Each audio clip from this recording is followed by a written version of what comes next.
Hello mga kapatid, magandang gabi. Ayun, kusina time na naman. Tingnan niyo yung kusina.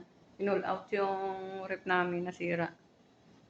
Kasi nga yung mga nilalagay na prutas. O tingnan niyo, nasira yung okra. Piliin ko lang yan. Ihalo ko ngayon sa ano. Ayan, kaya nagkalat. Ang ganda ng mga kamatis mga kapatid. Yan, bagong pipino na naman. Tinapon ko kahapon yung kalahating plastic. May dala na naman si madam galing sa kapatid niya. At saka ito, bagong sili na naman. Pero ang ginagawa ko, hindi ko tinatapon kasi maganda yung anghang niya. Dinadry ko eh. Tapos i-blender ko siya pag ano, dalhin ko sa Pinas. Kasi sa atin mahal ang ano, diba? Tingnan niyo yung kalat-kalat mga kapatid. Ngayon magsasaing ako. Yung ginawa namin na olive, oh, hindi naman kinain kasi maalat, tinikman na yan. 4 na garapon yan nagawa naming olive. Ayan. Ang daming asin na ginawa ni madam, na nilagay kasi ni madam eh.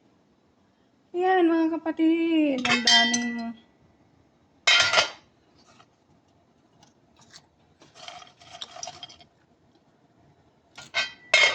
nag-iiwa muna ako mga kapatid ng gulay. Ewan ko saan pumunta si madam. Ayan o, yung okra na maliliit. Hindi pa naman siya sira, yung parang nalamo na ano lang siya kasi nakulog.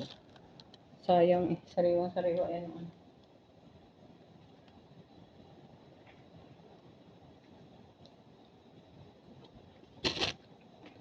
Napakanabangan naman yan mga kapatid. Ang gusto ng mga Saudi, mga ganyan lang ang okra. Ayan talaga gusto nila. Tayo naman, di ba, ano, yung ano,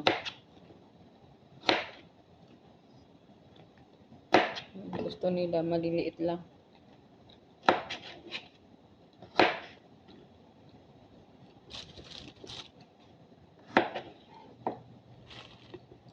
Paborito ni madam ang okra pag maliliit lang.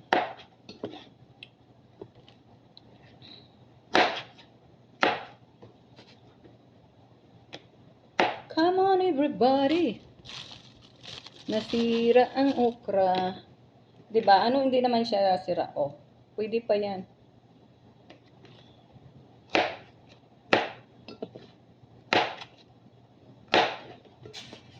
Bye mga kapatid.